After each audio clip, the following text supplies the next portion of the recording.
Así que, Analía, te damos la palabra, te escuchamos. Bueno, gracias, Eduardo. Sí, el recurso de reposición es el caballito de batalla, especialmente en las instancias inferiores, ¿no? No creo que vaya a decirles nada nuevo de lo que ya conocen. ¿Quién no ha interpuesto recursos de reposición durante su trabajo? Pero bueno, vamos a repasar algunos conceptos para volver a refrescarlos y para incentivar el uso del recurso. Y no con un objetivo litigante, pleitero, sino con un objetivo funcional a la economía y celeridad procesal. Especialmente en tiempos que corren, de superpoblación de expedientes, de cambios de sistema y demás, que hacen el caldo gordo, digamos, a los errores en las resoluciones judiciales, que si se pueden resolver rápidamente, corregir rápidamente, evitan los costos y las demoras que implica acceder a una doble instancia, ¿no es cierto? Y para eso tenemos el recurso de reposición, o que también designado recurso de revocatoria, indistintamente en nuestro Código Procesal, o recurso de reforma, o de reconsideración en el ámbito del derecho administrativo, se usa mucho esta denominación. Recurso de súplica también, una acepción bastante antigua. La denominación correcta, según Alvarado Belloso, es recurso de reconsideración, porque justamente lo que se busca es que el juez vuelva a considerar el criterio con el que dictó una resolución. ¿Y qué resolución? Sin que le haya precedido una sustanciación previa. Podemos adentrarnos entonces en un concepto, podemos decir que el recurso de reposición, a mí es el nombre que más me gusta, aunque no es el que utiliza el proyecto de reforma del código, creo que el proyecto habla de recurso de revocatoria.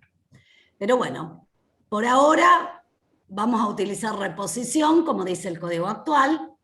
Es el medio de impugnación que persigue que el mismo juez o tribunal que integra, que dictó una resolución, que puede ser una providencia simple, un decreto, un auto, vuelva a considerar la cuestión que fue materia de esta resolución, siempre y cuando esta resolución haya sido dictada sin sustanciación previa, es decir, sin que le haya precedido un contradictorio, con el objetivo, en su caso, de anular o revocar, total o parcialmente, esa resolución.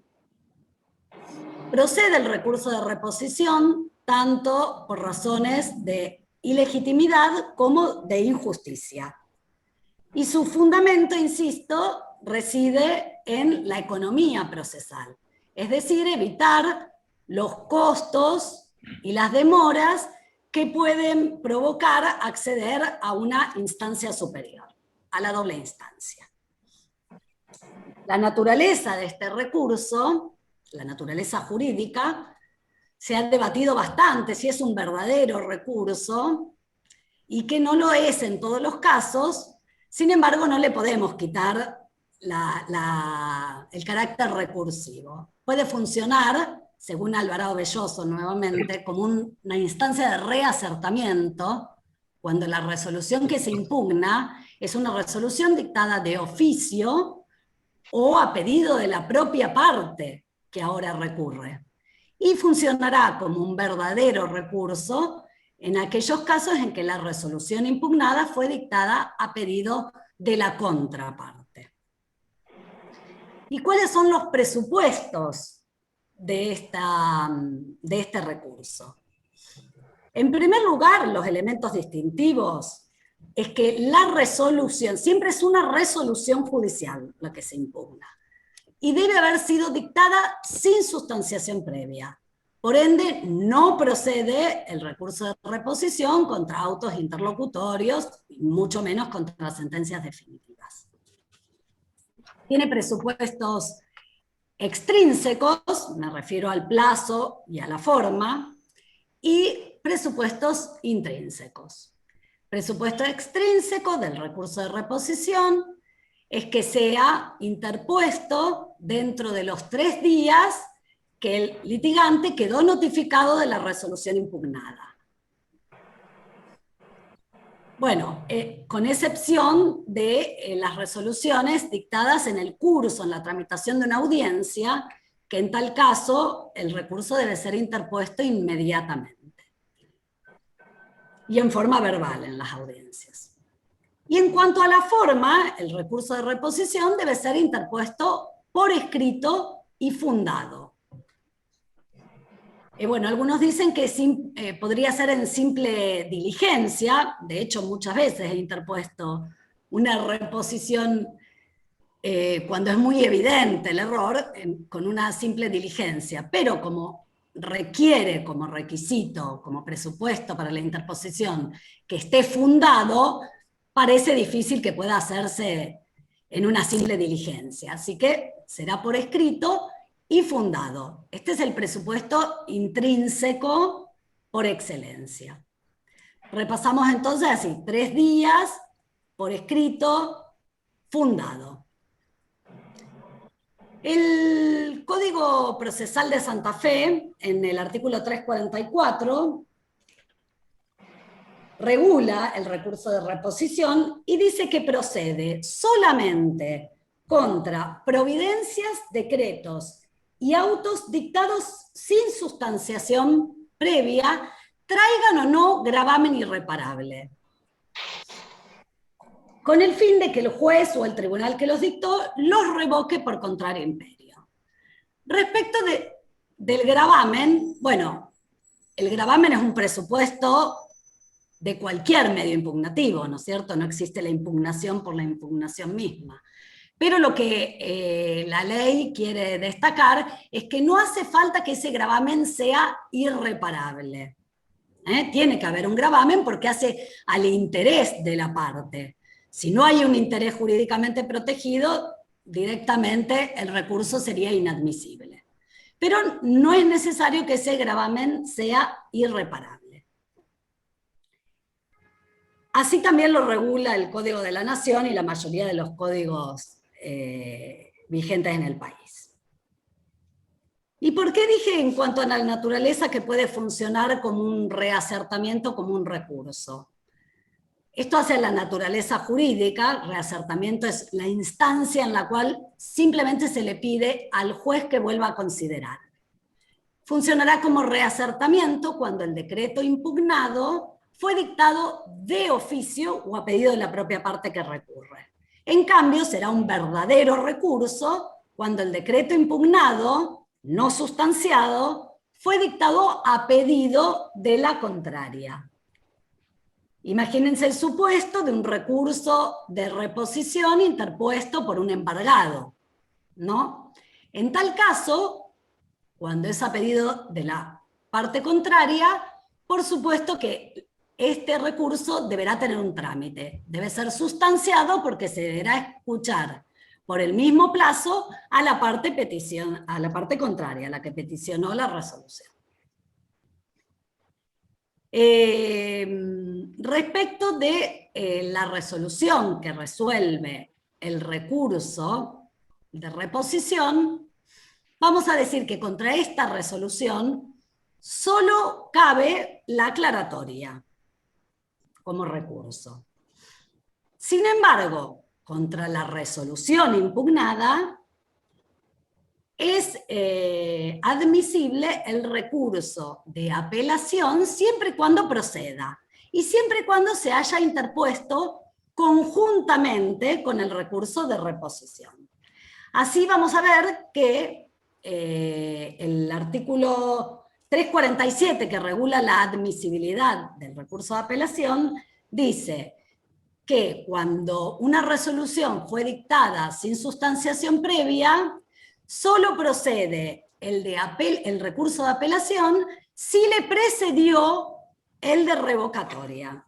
Creo que es el artículo 347. Sí. Dice, cuando el auto no hubiere sido sustanciado, solo procede el recurso de apelación si le precedió el de reposición. Esto hace también a la admisibilidad de la apelación, ¿no es cierto?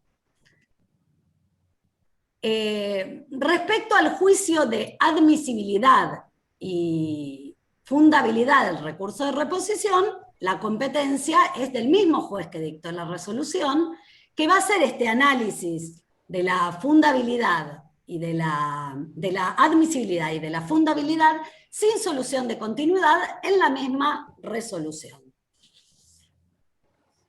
¿Cuáles son los efectos de la interposición del recurso? Bueno, en principio, suspendería los efectos, el mandato contenido en la resolución impugnada. Aunque esto no siempre es así. Imagínense una resolución que ordena, un auto que ordena una medida cautelar, un embargo, por ejemplo, y el embargado interpone recurso de reposición, un recurso que va a ser sustanciado con el solicitante de la medida cautelar.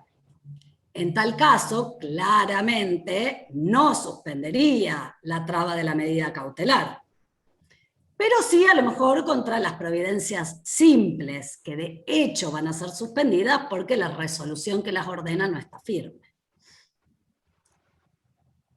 Respecto al trámite que se le da al recurso, bueno, repitiendo los conceptos, si el recurso se interpuso contra una resolución dictada de oficio, por ejemplo, una sanción procesal, o contra un decreto que deniega una medida cautelar, en tal caso el juez lo resolverá sin ningún tipo de trámite. No hace falta escuchar a la contraria. De hecho, puede ser que no haya contraria aún comparecida en el expediente. O sea que el juez resuelve sin ningún trámite. Distinto es el caso en el cual el recurso se interpone contra una resolución dictada a pedido de la contraria. En tal caso, habrá que escuchar a la contraria por el mismo plazo para permitir la bilateralización de la instancia. Y también puede ser que el recurso, que debe ser interpuesto fundado, y en esto hago mucho hincapié, hay que fundarlo bien, porque si no el juez puede desecharlo sin más trámite, conforme a la letra expresa de la ley, que dice el 344, creo, o el 345, cuando el recurso sea interpuesto, sea notoriamente infundado, el juez puede desecharlo sin más trámite. Bueno, también procede la revocación de las resoluciones dictadas de oficio por el juez, por el propio juez. Esto está dispuesto en el artículo 21, si bien no estamos en el ámbito del recurso, vale acá recordar que el juez puede revocar de oficio sus propias resoluciones, siempre y cuando estas resoluciones no hayan sido notificadas a las partes. Porque en tal caso el juez pierde competencia para revocar su propia resolución. Bueno, no sé en tal caso si Eduardo o los profesores de procesal estarán de acuerdo con que pierde competencia para revocar. Sí. Digamos que ya no las puede revocar. Y traigo a colación esto porque la verdad que en la práctica veo que no se cumple. Muchas veces los jueces revocan sus propias resoluciones de oficio una vez ya notificadas a las partes.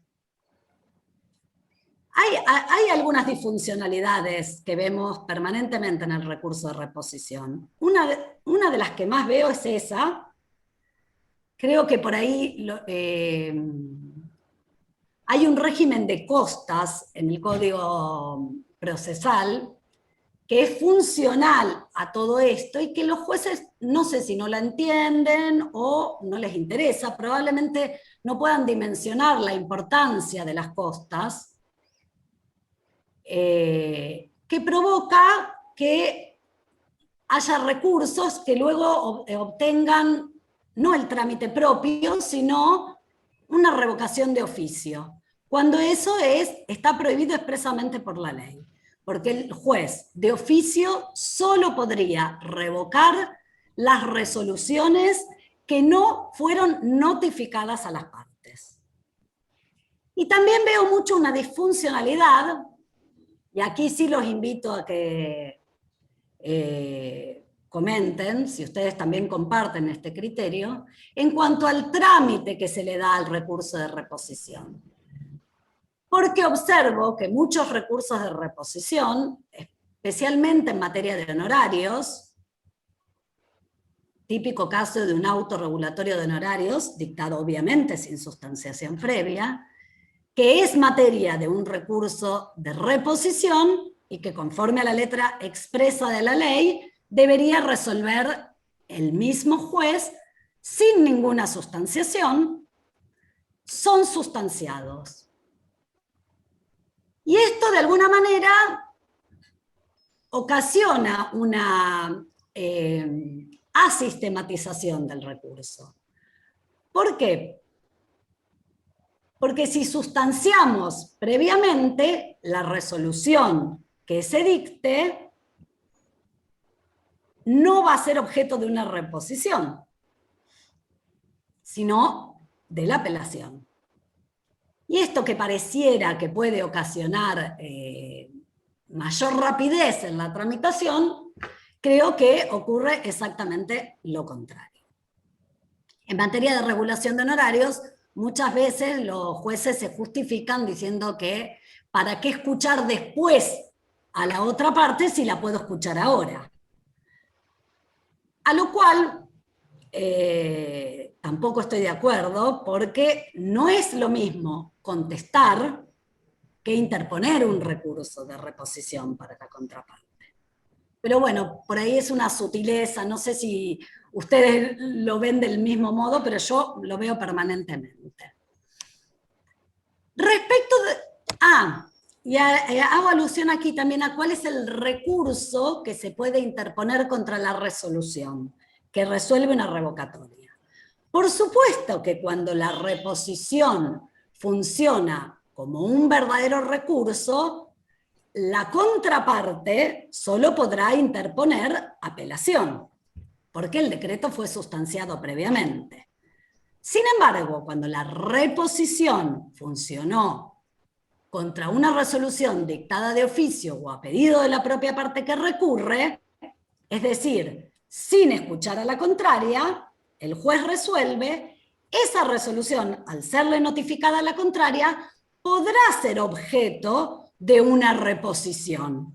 Claramente, así lo dispone la ley, porque para la otra parte va a ser una resolución dictada sin sustanciación previa. Y acá, lo que parece un juego de palabras, es importante porque muchas veces he visto jueces desechar esa reposición bajo la excusa de que no existe la revocatoria de la revocatoria o argumentos que en realidad son capciosos o erróneos, porque la sustanciación previa o no dependerá, en tal caso, si el recurso funcionó contra un decreto dictado de oficio o a pedido de la propia parte, en tal caso, sí va a ser una resolución dictada sin sustanciación previa para la otra. ¿Está? A ver, no me quiero olvidar,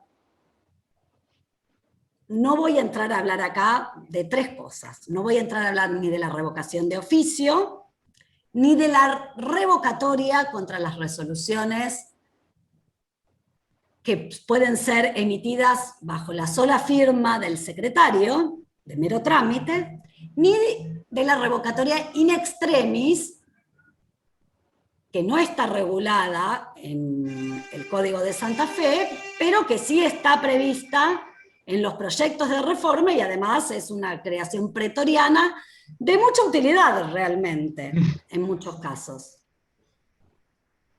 Y algunas cuestiones que vi en cuanto a la reforma, al proyecto de reforma del Código, que vuelve a regular la reposición, en principio yo diría que en forma bastante similar, con las particularidades de la oralidad, ¿no es cierto? ¿Y por qué es importante ver cómo lo trata el proyecto de reforma? En realidad los jueces no son muy amigos a veces a resolver la revocatoria, porque implica reconocer un error. Un error que es humano, en primer lugar, y además es naturalmente entendible, esperable, en la actual situación de superpoblación de expedientes, ¿no es cierto? Sin embargo, incluso he escuchado al doctor Peirano decir varias veces que los jueces deberían reconocer sus errores, y sin embargo la funcionalidad del recurso de reposición muchas veces no es la querida por la ley, no va a ser eficaz por esta dificultad que tenemos de reconocer errores. Y en ámbito de reconocer errores, digamos que los abogados también tenemos que reconocer que por ahí nos cuesta más interponer una revocatoria que aceptar resoluciones ilegítimas o injustas,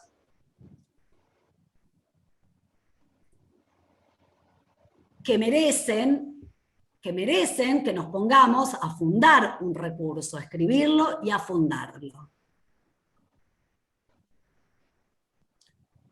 El proyecto de reforma vuelve a regular con este mismo espíritu el recurso de reposición, permitiendo que sea el mismo juez que dictó la resolución el que revise.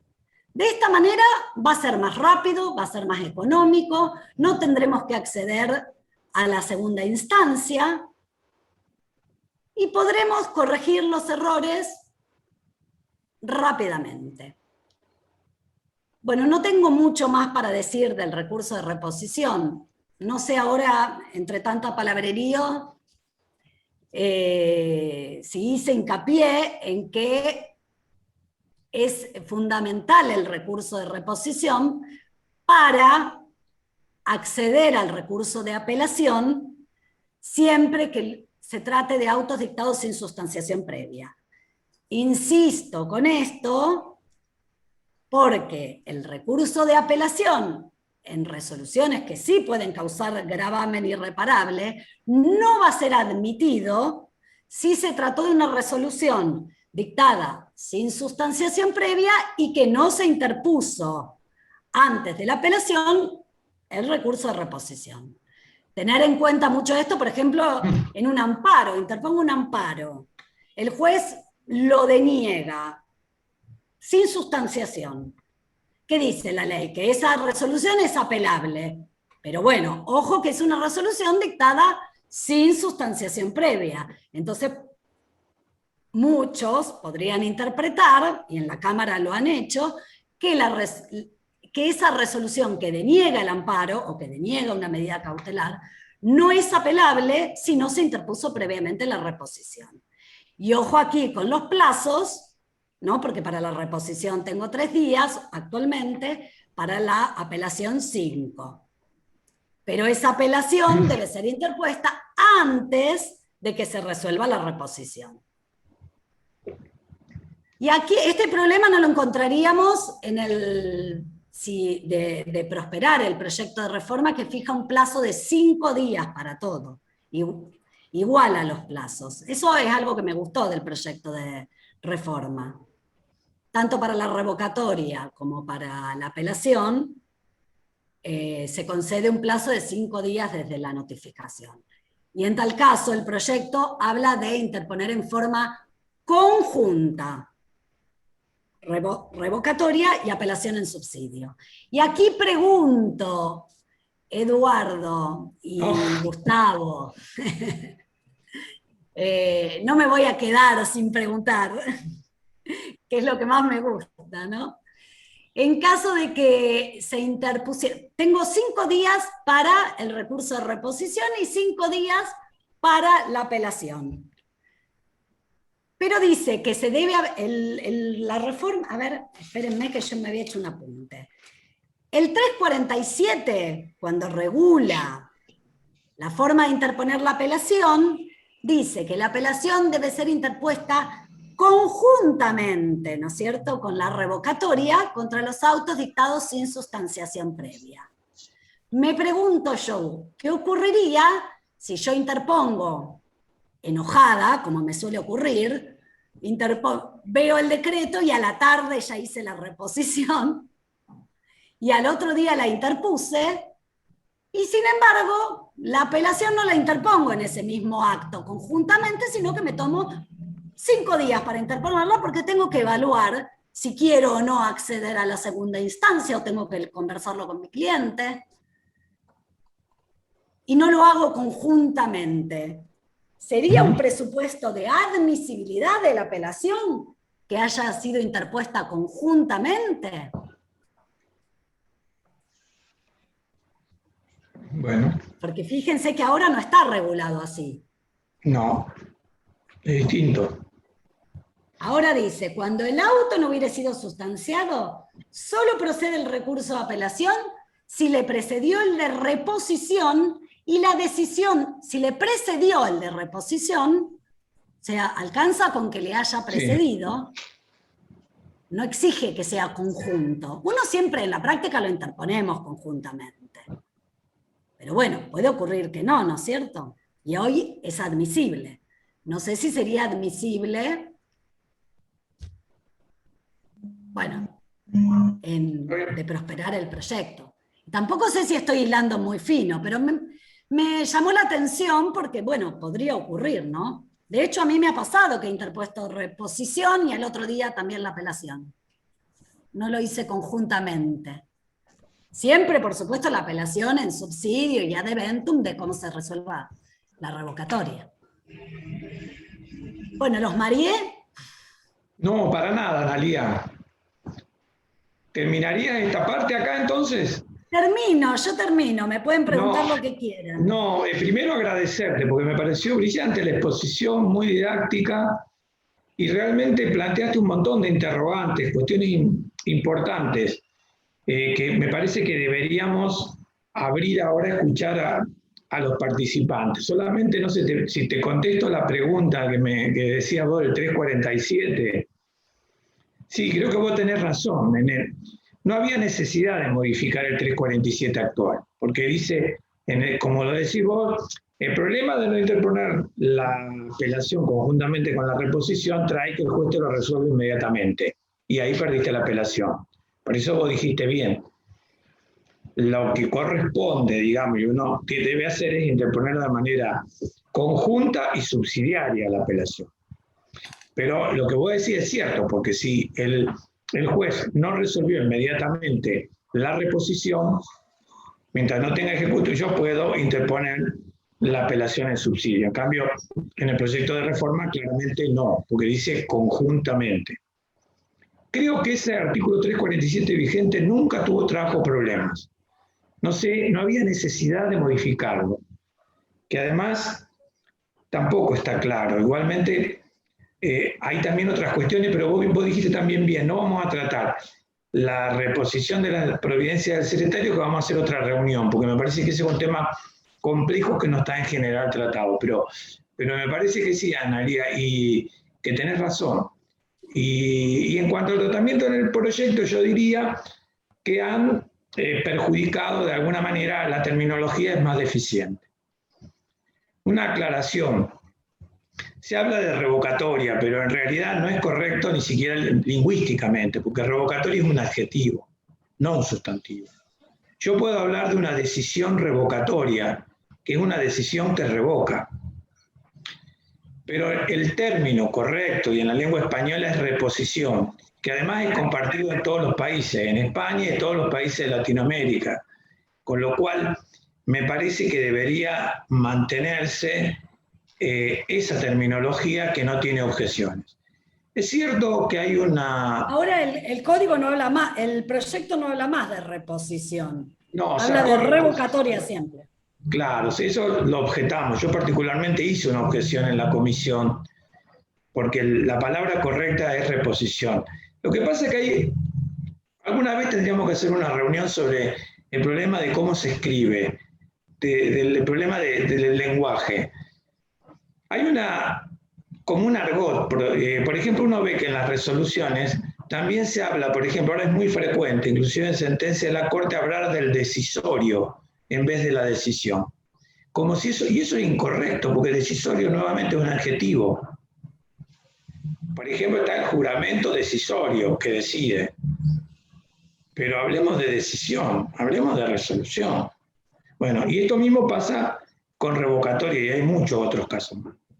Pero bueno, no quiero extenderme y quisiera ponerlo a... No, respecto a la terminología, veo que también, primero porque por ahí en el chat están preguntando, siempre el recurso de reposición procede contra resoluciones judiciales. El código dice contra providencias, decretos o autos. Con providencia se refiere a la providencia simple, de mero trámite. No será una providencia simple aquella que impone una sanción o deniega una medida cautelar. Eso se resuelve por un auto, ¿no es cierto? Porque me están preguntando ahí las diferencias terminológicas entre providencia, auto o resolución. A ver, no sé, no Sí, estoy pudiendo ver las preguntas. En realidad, hay una distinción que no es tan clara entre providencia y decreto. A la providencia, digamos, en un orden, la más abajo tendríamos la providencia, que generalmente no tiene ninguna fundamentación y se refiere al impulso generalmente del procedimiento, tienden a impulsar el procedimiento, sin sustanciación. Los decretos pueden ser algunas resoluciones un poco más de mayor importancia, pueden tener inclusive alguna fundamentación. El auto, que no es el auto interlocutorio porque ahí habría sustanciación, un auto puede ser dictado sin sustanciación, pero tiene fundamentos, tiene los considerandos, digamos. Ahora, una cosa, todo, porque veo que en la práctica también se equipara resolución con auto, no. Resolución es el género, y la resolución comprende providencia, decretos, autos y sentencias. Resolución es género. Y otra cosa, Analia, el Código de Santa Fe lo resuelve muy bien a la reposición, porque dice providencias, decretos y autos dictados sin sustanciación. Solo deja fuera a la sentencia definitiva, digamos, y dice sin sustanciación, con lo cual abarca todo una gran cantidad de resoluciones dictadas sin sustanciación. El Código de la Nación tiene un problema, porque habla de providencias simples. Simples. Claro. Bueno, pero ahora el proyecto también.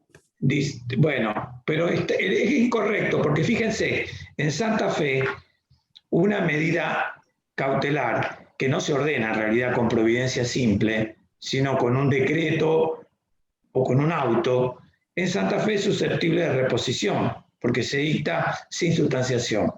En cambio, en el Código Nacional tenemos un problema, porque no es una providencia simple, entonces la reposición no va. Ahí nosotros vemos la superioridad que tiene el Código de Santa Fe, que lamentablemente no se ve. El Código de Santa Fe es mucho más sistemático, mucho más preciso que el Código de la Nación y que el Código de las restantes provincias.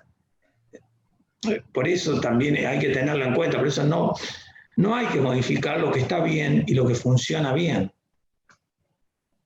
Otra cuestión, una cosa que me gustó que aclara el proyecto de reforma es el trámite, que dice expresamente que cuando el recurso, la resolución del recurso de reposición no dependiera de las constancias de autos, sino que necesitara de la producción de prueba, se tramitará por el procedimiento sumarísimo.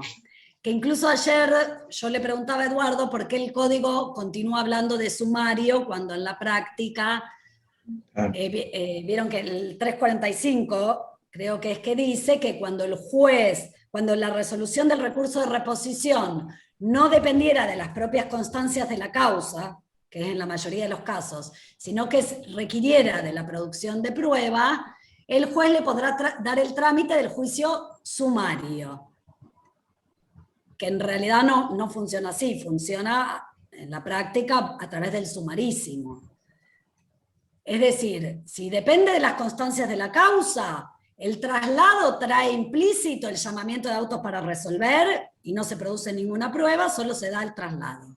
Pero si no depende de las constancias de la causa y hace falta la producción de prueba, aunque sea acompañar prueba documental, en tal caso se le da el trámite del sumarísimo y muchas veces, luego de evacuado el traslado, se llama a audiencia vista causa para que las partes aleguen, presenten minuta, lo que haga falta previo a resolver.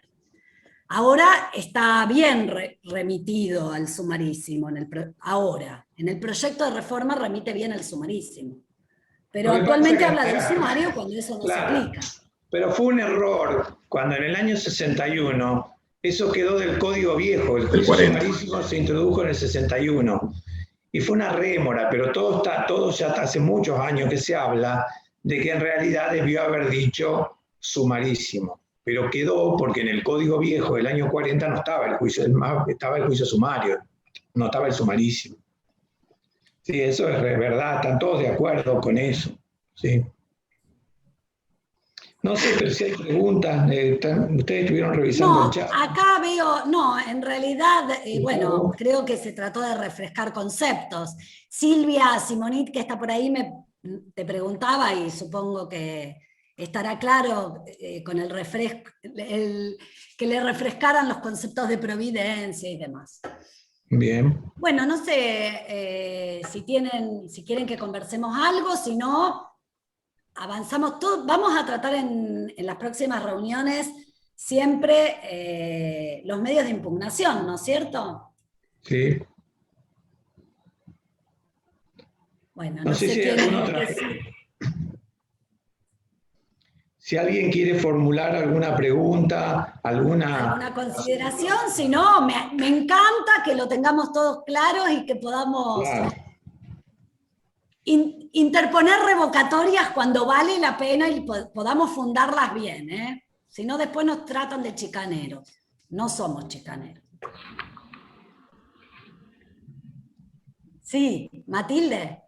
Sí, primero felicitarte, me encantó. Porque fue clarísima y breve, pero clara. Y aparte lo dijiste lento, o sea, de manera de poder seguirte con el código y con lo que uno sabe y con la práctica, estuvo excelente.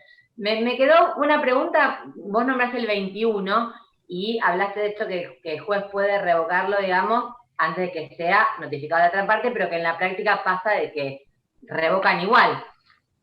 La pregunta, no sé si viene al caso, pero a mí me pasó en un caso justamente que concedieron una apelación, le concedieron la apelación al demandado en un juicio de apremio, cuando según el código, que no recuerdo qué artículo, solamente es apelable la sentencia de juicio de apremio por el actor. Como yo estaba por el actor, se lo hice notar en el juzgado y lo revocaron por contrario imperio. A mí me convino, digamos, se perdió mucho tiempo hasta que se advirtió esto, pero se modificó. La otra parte, digo, no hizo nada, pero en el caso de que me hubiera perjudicado a mí esa revocación por contrario imperio, habiendo estado yo notificada, digamos, ¿qué se hace? O sea, no sé si es este tema, digamos, que tiene que ver con la revocatoria, pero ya que decís qué pasa, digamos, el que se ve perjudicado por esto, por un juez que revoca aún después de notificar. ¿Qué tiene para hacer, digamos, la parte que se ve perjudicada por esto, digamos? Bueno, la concesión del recurso. Ahora, capaz que me reten los profesores de procesal. Mal concedido, ¿no? Pero la concesión del recurso solo podría ser reformado por el superior, ¿no es cierto? Exacto. Exactamente. ¿No me retan? Qué suerte. No, perfecto. Pero bueno, me parece que hace a la economía procesal también poder sugerirle al juez que revoque por contrario imperio. Sí. Es lo que pasó en este caso, y lo tomó. En el caso que planteó Matilde, hay dos cosas. Se viola el artículo 21 porque ya estaba notificada una de las partes, pero además se afecta el 355. Exactamente. O sea, lo que correspondería es la... Pero fíjense, yo creo que ahí eso no se lo supo entender. En el Código Laboral, en la última, ya en la penúltima reforma, plantearon que en baja instancia se podía plantear reposición contra el auto que concedía un recurso. Porque ya sabemos que en nuestro código, en el sistema del CPC, que nuevamente es un sistema, tiene establecido claramente que contra la resolución que se expide sobre un recurso, si el juez la deniega, no puedo hacer nada ante ese juez. Tengo que ir al superior por medio del recurso directo. Y si el juez lo concede erróneamente, la otra parte lo que tiene que hacer también es esperar que suba y al superior pedir la audiencia del 355, o sea, la reclamación del 355. Eso, en general, creo que no se supo entender cuál es el motivo del código. Yo creo que el código lo que quiere es que el juez de primera instancia no manipule ese tema. Que concedió un recurso, después viene otro. O sea, cuando el juez lo concedió o cuando el juez lo denegó, ya no tiene posibilidad de revisarlo. Inclusive en otro proyecto de reforma que también se había intentado suprimir eso, el 355, creo que nosotros desde el colegio habíamos dicho que el problema está en la gestión, en la demora, en lo que tarda en subir un expediente a la Cámara. Pero si el expediente debía subir rápidamente, en realidad no hay ningún problema que lo plantee ante el superior. Porque yo creo que lo que busca, fíjense que se trata de un recurso, creo que quiere que el juez no manipule eso. Si el juez ya se expidió, que ahora vaya, con lo cual tiene que ver con lo que vos hablaste, porque sería una excepción a la regla del recurso de reposición, o sea, un caso en donde el recurso de reposición sería inadmisible frente a ese tipo de resolución. No sé, Gustavo, ¿vos querías decir algo ahí? No, quedó claro respecto a este caso, a este hipotético caso que plantearon, ¿no? Que se da más de la cuenta, o sea, cuando el juez concede erróneamente un recurso de doble instancia, comúnmente la apelación, luego se da cuenta que está mal concedido y vuelve sobre sus pasos cuando realmente ya no puede hacerlo.